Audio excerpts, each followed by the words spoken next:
الشيخ عدنان العرعور أبو حازم أطلق عليه أنه مبتدع وأنه حزبي بغيض وحذر منه وشهر به على الأشهاد، فبحكم معرفتكم به واتصاله الوثيق بكم وبطلبكم، فهل تعرفون عنه هذا من عدم سيره على منهج السلف فنتبرأ منه ونحذر منه؟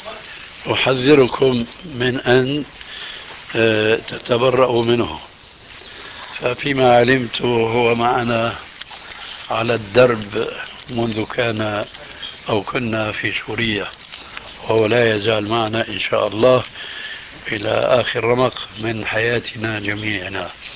فهو شاب متحمس وسلفي وعنده نسبة معينة من العلم والفقه بالكتاب والسنة، ولا نزكي على الله أحدا، ولكن التبرؤ منه تبرؤ من دعوته الحق، وهذا لا يجوز.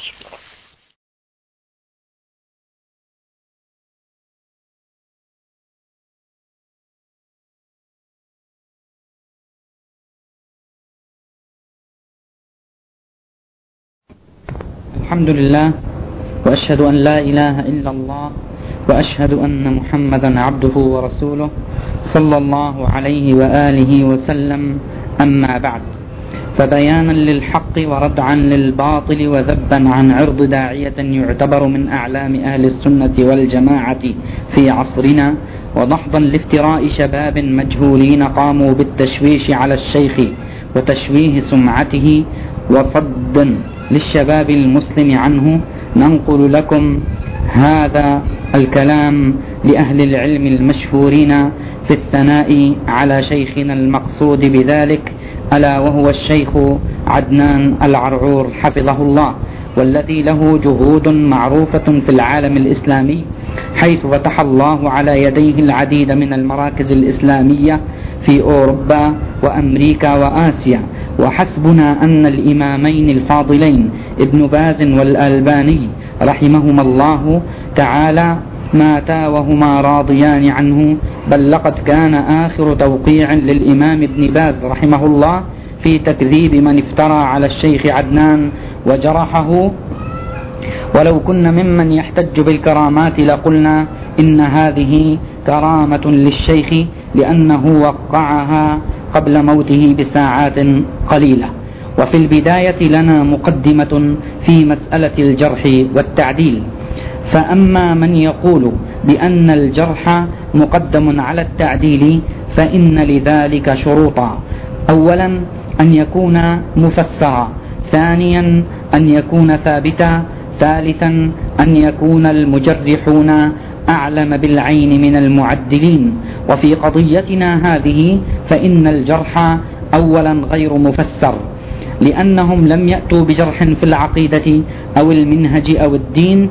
ثانيا غير ثابت، بل هم جرحوا بناء على أكاذيب من مجهول، والمعدلون أعلم بالعين وأفضل وأنصف وأتقى من المجرحين، وكذلك هم أعرف بالعين منهم، فسقط الجرح بالكلية.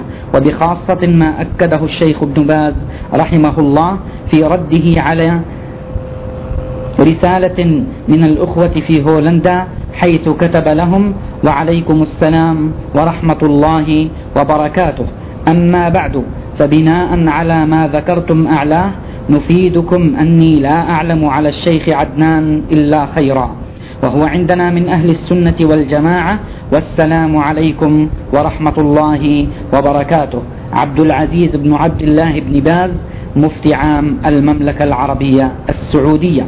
وفي هذه التزكية دحض لافتراء الشيخ ربيع على الشيخ عدنان، حيث أن هذه التزكية صدرت قبل وفاة الشيخ رحمه الله بساعات كما ذكرنا، عندما أراد أتباع الشيخ ربيع صد الناس عن الشيخ عدنان. وسأتلو عليك أخي المسلم تزكية أخرى للشيخ ابن باز رحمه الله كتبها في خطاب من عبد العزيز بن عبد الله بن باز إلى الأخ المكرم معالي الشيخ فلان: سلام عليكم ورحمة الله وبركاته. وبعد، أشفع لمعاليكم مع هذه الرسالة المقدم إلي من فضيلة الشيخ عدنان بن محمد عرعور، ولما شرع الله من الشفاعة الحسنة، ولكون الأخ عدنان المذكور من الأخوة المعروفين لدينا ومن خيرة المشايخ عقيدة وسلوكا، فإني أرجو من معاليكم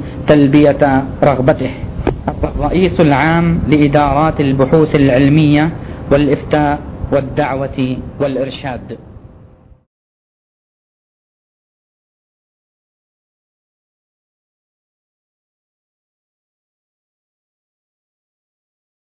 أتدري من يزيل الهم إن ضاقت بك الدنيا، ومن يرعاك لا ينساك دوما كيفما تحيا.